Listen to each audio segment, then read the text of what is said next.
रोज की तरह आज भी मोहिनी का काम में मन नहीं लग रहा था। सीधी सादी ऑफिस में अपनी सीट पर बैठी मोहिनी कलम से पेपर पर अजीब अजीब आकृतियां बना रही थी।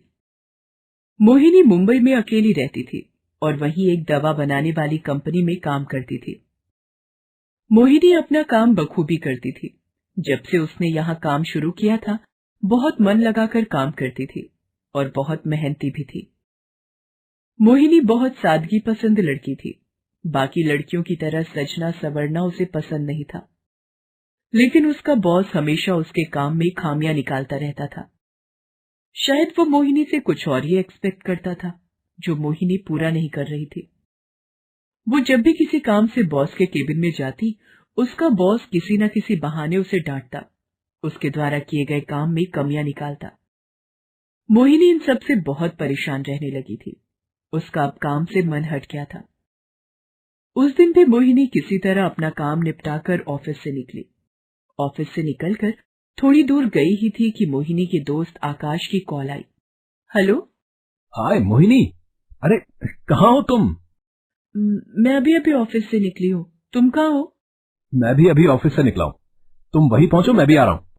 आकाश एक कोरियर कंपनी में मैनेजर के पद पर काम करता था और मोहिनी का बचपन का दोस्त था। आकाश और मोहिनी बचपन से ही एक ही स्कूल और कॉलेज में पढ़े थे।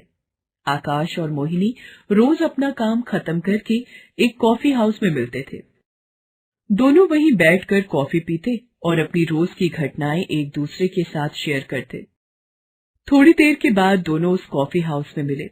आकाश ने वेटर को 2 कॉफी ऑर्डर की। Waiter, 2 cappuccino please.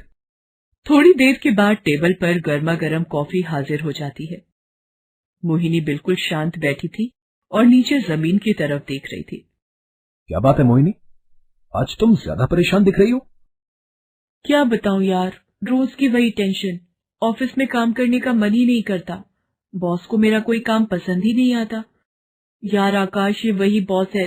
जब मैंने शुरू में ज्वाइन किया था, तब तो मेरे काम से बहुत खुश था, लेकिन जैसे जैसे दिन बीतते गए, इसने मेरे काम में खामियां निकालनी शुरू कर दी है।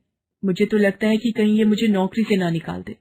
अरे यार, तुम भी ना कुछ ज्यादा ही सोच रही हो। ऐसा कुछ नहीं होगा। भगवान करे कि ऐसा कुछ ना हो, लेकिन आकाश, ऑफिस के हालात वाकई में बहुत खराब है। ये कहकर मोहिनी तुरंत अपनी कुर्सी से उठ गई और वहां से जाने लगी। तभी आकाश ने पीछे से उसे आवाज दी। मोहिनी रुको। मोहिनी ने पीछे मुड़कर देखा। रुको, मैं बिल पे करके आता हूँ। मैं आज तुम्हें घर ड्रॉप कर देता हूँ। नहीं, मुझे अकेले जाने दो। नहीं मोहिनी, तुम आज बहुत परेशान हो। मैं तुम्हें अकेले नहीं छोड़ूंगा। आकाश ने बिल पे करके मोहिनी को अपने साथ चलने के लिए कहा और दोनों आकाश के स्कूटर पर बैठकर मोहिनी के घर की तरफ चल दिए। रास्ते में आकाश ने उससे कहा, मोहिनी अगर तुम बुरा न मानो तो आज तुम मेरे घर चलो। आज तुम बहुत परेशान हो और मैं तुम्हें अकेले नहीं छोड़ सकता। नहीं आकाश, आज मैं अपने घर जाऊंगी। नहीं मोहिनी, आज तुम मेरे घर चलोगी। और इतना कहकर आकाश ने स्कूटर अपने घर की तरफ मोड़ दिया। थोड़ी दूर चलने के बाद आकाश का घर आ गया। आकाश और मोहिनी दोनों घर के अंदर आ गए। आकाश ने मोहिनी को अपना कमरा दिया और खुद बाहर सोफे पर आकर बैठ गया। दोनों आराम कर रहे थे। थोड़ी देर के बाद आकाश किचन में गया। मोहिनी को किचन से बर्तनों की आवाज आने लगी। वो किचन में गई तो देखा आकाश खाना बना रहा था। अरे, अकेले आ गए खाना बनाने, मुझे भी बुला लिया होता। अब आ गई हो तो तुम रोटी बना लेना। वो क्या है ना कि मुझे आटा लगाना नहीं आता। सब्जी तो मैंने छौंक दी है। सब्जी बन रही थी। मोहिनी ने आटा लगाया और साथ साथ रोटियां बनाने लगी। थोड़ी देर बाद खाना तैयार था। दोनों ने टेबल पर खाना लगाया और साथ बैठकर खाना खाने लगे। खाना खत्म हुआ। अब मुझे नींद आ रही है। हाँ, नींद तो मुझे भी आ रही है। तुम मेरे रूम में बेड पर सो जाओ, मैं बाहर सोफे पर सो जाऊंगा। ठीक है। इतना कहकर मोहिनी उठकर अपने रूम में चली जाती है। आज मोहिनी बहुत कम बात कर रही थी। आकाश को कुछ अजीब लग रहा था। थोड़ी देर बाद आकाश भी बाहर सोफे पर सो गया। रात के 2 बजे थे। अचानक मोहिनी की नींद खुली। उसका गला सूख रहा था। वो पानी लेने के लिए किचन की तरफ जाने लगी तो उसने देखा कि आकाश सोफे पर नहीं था। मोहिनी ने उसे घर में चारों तरफ ढूंढा। आकाश, आकाश। लेकिन आकाश घर में नहीं था। मोहिनी ने देखा घर का दरवाजा खुला हुआ था। मोहिनी घर के बाहर आई और आकाश को ढूंढने लगी, लेकिन मोहिनी चुप थी। उसे डर लग रहा था। तभी मोहिनी के कानों में आकाश के हंसने की आवाज आई। वो किसी से कह रहा था। तूने अच्छा सबक सिखाया उसे। आज वो बहुत परेशान है। आज मैं उसे अपने घर ले आया। अंदर सो रही है। कह रही थी मेरी नौकरी जाने वाली है शायद। ये सुनकर मोहिनी को झटका लगा। वो समझ गई कि उसके साथ बहुत बड़ा धोखा हुआ है। मोहिनी गुस्से में आकाश के सामने आ जाती है और उसे एक जोरदार थप्पड़ मारती है। नीच आदमी, तू तो आस्तीन का सांप निकला। मेरा दोस्त बनकर मुझे ही डसने चला है। हाँ हाँ, मैं आस्तीन का सांप हूं तो क्या करता मैं? तुम हर जगह, स्कूल में, कॉलेज में, हर जगह मेरे ही नोट्स पढ़ के टॉप करती थी और मैं हमेशा तुमसे पीछे रहा, तो और क्या करता मैं? आकाश फिर कहता है। मैं और तुम्हारे बॉस, हम दोनों दोस्त हैं। जब तुमने उसकी कंपनी में ज्वाइन किया था तब मुझे पता नहीं था कि तुम वहां काम करती हो, लेकिन बातों बातों में एक दिन उसने तुम्हारा जिक्र किया। तब मैंने उसके साथ मिलकर तुम्हें सबक सिखाने की योजना बनाई। इतना सुनकर मोहिनी ने कहा, तुम मेरी दोस्ती के लायक ही नहीं हो।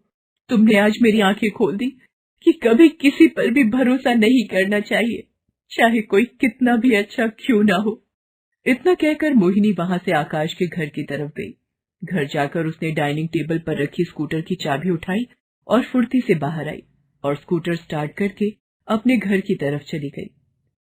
मोहिनी वहां एक मिनट भी नहीं रुकना चाहती थी। रात के अंधेरे में अकेले सुनसान सड़क पर मोहिनी को डर लग रहा था और वो बहुत गुस्से में भी थी। खैर, किसी तरह वो अपने घर पहुंची। घर आकर मोहिनी सीधा अपने बेडरूम में गई और बहुत फूट फूट कर रोने लगी। उस रात मोहिनी बहुत रोई। मोहिनी अपनी परेशानी अपने माता पिता को नहीं बताना चाहती थी। वो परेशान हो जाएंगे, ऐसा सोचकर वो उन्हें कुछ नहीं बताती थी। रो रो कर मोहिनी ने रात गुजारी, लेकिन आंसुओं में उसका सारा गुस्सा धुल गया था और नई सुबह उसके लिए नई उम्मीद लेकर आई थी। मोहिनी ने खुद को संभाला और सुबह नहा धोकर ऑफिस गई। आज उसने अपने बॉस को गुड मॉर्निंग भी नहीं कहा। सीधा अपनी सीट पर गई और रेजिग्नेशन लेटर लिखा और बॉस को मेल कर दिया। मेल मिलते ही उसके बॉस ने उसे केबिन में बुलाया। ये क्या मेल है? क्यों, आप तो यही चाहते थे ना? आपने और आकाश ने यही योजना बनाई थी ना? तो अब क्या दिक्कत है? एक्सेप्ट माई रेजिग्नेशन। मोहिनी को अब अपनी जॉब का कोई डर नहीं था। उसने सोच लिया था कि आज बॉस के मुंह पर रिजाइन मार के आऊंगी। मोहिनी ने आगे कहा, आप दोनों के प्लान के मुताबिक मैंने रिजाइन तो कर दिया, लेकिन जाते जाते आपसे एक सवाल पूछ रही हूँ। आपके घर में भी तो माँ होंगी, बहन होंगी, बीवी होंगी। जब उनके साथ उनका बॉस वही करे जो आपने मेरे साथ किया है, तो आप क्या करेंगे? क्या आप अपनी माँ, बहन और बीवी को हालात के सामने झुकने के लिए कहेंगे या हालात से लड़ने की सलाह देंगे? ये सुनकर मोहिनी के बॉस की नजर शर्म से झुक गई। अब शर्म क्यों आ रही है? क्यों नजरें झुका ली? दूसरों को परेशान करके ये मत सोचना कि तुम्हें तुम्हारे किए का फल नहीं मिलेगा। जा रही हूँ। इतना कहकर मोहिनी वहां से जाने लगती है। मोहिनी पीछे मुड़ती है, तभी उसका बॉस पीछे से आवाज लगाता है। रुक जाओ मोहिनी, मुझे माफ कर दो। तुमने मेरी आंखें खोल दी। जब बात अपनों की आती है तब हमें सही गलत का फर्क समझ आने लगता है। तुमने सही कहा। मेरी माँ, बहन और बीवी को मैं वही सलाह दूंगा जो तुमने किया है। तुम एक आत्मसम्मान से भरी नारी हो जो प्रतिभाशाली भी है। मेरी कंपनी को तुम्हारे जैसी लड़कियों की जरूरत है। और मोहिनी का बॉस उसका रेजिग्नेशन लेटर फाड़ देता है। इतने दिनों से चल रही अग्नि परीक्षा में मोहिनी आज पास हो गई थी, और वो भी प्रमोशन के साथ।